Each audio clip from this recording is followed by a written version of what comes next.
यह बूढ़ा आदमी हर 300 साल में एक बार अपनी खाल बदलता है। हर बार खाल बदलने के बाद उसकी साधना एक कदम और आगे बढ़ जाती है। 3000 साल की साधना और 9 बार खाल बदलने के बाद वह अब उस समय का इकलौता दुनिया में रहने वाला अमर बन चुका था। लेकिन जब उसने चारों तरफ नजर दौड़ाई तो उसे एहसास हुआ कि यह वही कुनलुन पर्वत नहीं था जिसे वह पहचानता था। फिर उसने अपनी उंगली से अपनी भौं के बीच स्पर्श करके अतीत की खोज की। असल में 3 साल पहले कुनलुन पर्वत को एक पर्यटन स्थल के रूप में विकसित कर दिया गया था, और क्योंकि साधना के लिए उसे अपनी आत्मा को सील करना पड़ा था, वह मूर्छित था और उसे कुछ भी याद नहीं था। निर्माण दल ने न जाने क्यों उसे एक नौजवान को सौंप दिया और कहा कि यह उसका परदादा है। लेकिन उस नौजवान ने उसे घर से नहीं निकाला, बल्कि रोज उसकी देखभाल करता रहा, यहाँ तक कि उसे छोटे कुत्ते की तरह हंसी मजाक करके खिलाता भी रहा। इसी देखभाल की वजह से बूढ़े आदमी की 3000 साल की साधना व्यर्थ नहीं गई। इन बातों को सोचकर बूढ़े आदमी का दिल गर्म हो गया। तभी वह नौजवान, जिसका नाम शाओहुओ था, उसे खाने पर बुलाने आया। बूढ़ा आदमी पास गया और प्यार से उसे पोते कहकर पुकारा। जब शाओहुओ ने देखा कि बूढ़े आदमी के हाथ में छोटा ढोल है तो उसने धीरे से कहा, पहले खाना खा लो फिर खेल लेना। जब शाओहुओ उसका हाथ पोंछ रहा था तब बूढ़े ने अचानक कहा, इन सालों में तुमने बहुत मेहनत की। यह सुनकर शाओहुओ ठिठक गया। उसकी आंखें यकीन नहीं कर रही थीं। फिर बूढ़े ने साफ कहा, अब मैं ठीक हूँ, पागलपन खत्म हो गया। शाओहुओ तुरंत खुश हो गया और कहा कि वह 2 और व्यंजन बना लाता है जश्न मनाने के लिए। लेकिन बूढ़े ने उसे रोक दिया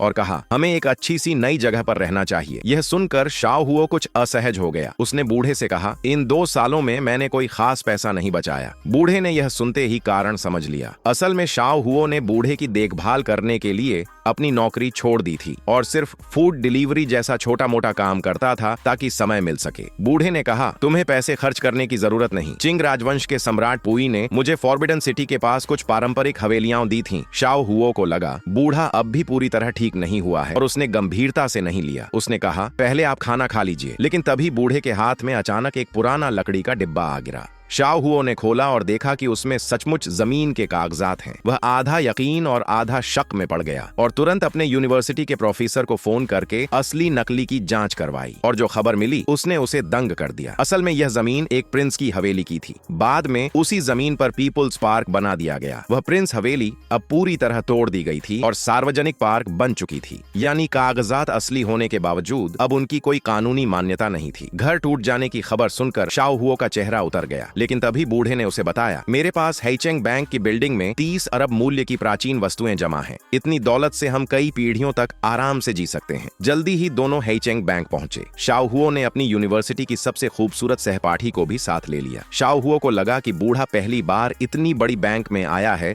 तो चुपचाप रहेगा, लेकिन वह हैरान रह गया जब बूढ़े ने सीधे ही मोटी गड्डी में बैंक नोट निकाले और सामने वाले अधिकारी को सौंप दिए। तभी वहां सोंग क्वानफू का पोता सोंग सांदाई आ पहुंचा। वह असल में खबर पाकर आया था कि सुंदर सहपाठी लड़की यहाँ मौजूद है। उसके बैंक में आते ही सभी आम ग्राहक बाहर निकाल दिए गए। शाओहुओ ने उससे पूछा, क्या तुम्हें यहाँ से निकलना चाहिए? लड़की ने जवाब दिया, जरूरत नहीं, वह मेरे ही लिए आया है। सोंग सांदाई ने आते ही लड़की का हाथ पकड़ लिया और गुस्से से पूछा, तुम मेरे साथ रेस्टोरेंट में 2 घंटे तक नहीं आई और अब इस गंवार लड़के के साथ डेट पर घूम रही हो? लड़की ने उसका हाथ झटक दिया और साफ कहा, मेरा और तुम्हारा कोई रिश्ता नहीं है। लेकिन वह आदमी नहीं माना और हाथ उठाकर उसे मारने ही वाला था। तभी शाओहुओ ने बीच में आकर रोक लिया। सोंग सांदाई ने ठहाका लगाया, अरे वाह, सफेद चेहरे वाला हीरो बन रहा है। ठीक है, मैं तेरी 4 टांगे तोड़ देता हूँ। बैंक का माहौल गर्मा गया। लोग चिल्लाने लगे, रुको, उसे छोड़ो, क्या तुम ठीक हो? जल्दी हाथ छोड़ो। सबको हैरानी हुई कि शाओहुओ की ताकत वाकई अच्छी थी। सोंग के लोग बोले, हिम्मत कैसे हुई बैंक में हाथ उठाने की? जानते हो, ये जगह सोंग परिवार ने बनाई है। तुमने उनके पोते पर हाथ उठाया, जीने से ऊब गए हो क्या? लड़की ने कहा, बस करो, ये हम दोनों का मामला है। शाओहुओ को परेशान मत करो। लेकिन सोंग सांदाई गुस्से में चिल्लाया, क्या तुम उसे इतना करीब से बुला रही हो? ठीक है, उसके 1 पैर तोड़ दो, मैं 50 लाख दूंगा। 3 टांगे तोड़ दो तो मैं 3 करोड़ दूंगा। बूढ़ा आदमी जो अमर था ये सुनकर बोला, क्या यही उनके पोते का संस्कार है? सोंग के लोग हंसे, तुम कौन हो? एक गंदा बूढ़ा, क्या बड़े बुजुर्ग सोंग जैसे महान व्यक्ति का दोस्त बनने लायक हो? तुम जैसे भिखारी के कपड़े पहने हुए आदमी को कोई नहीं जानता। शाओहुओ ने कहा, परदादा आप जल्दी भाग जाइए, मैं इन्हें रोकता हूँ। लेकिन बूढ़े ने शांत स्वर में कहा, बच्चे तुम गलत हो। सोंग परिवार का नाम बड़ा सही, लेकिन मैं कोई साधारण इंसान नहीं हूँ। तुम सोचते हो मैं बूढ़ा हो गया हूँ? मैं ही वह हूँ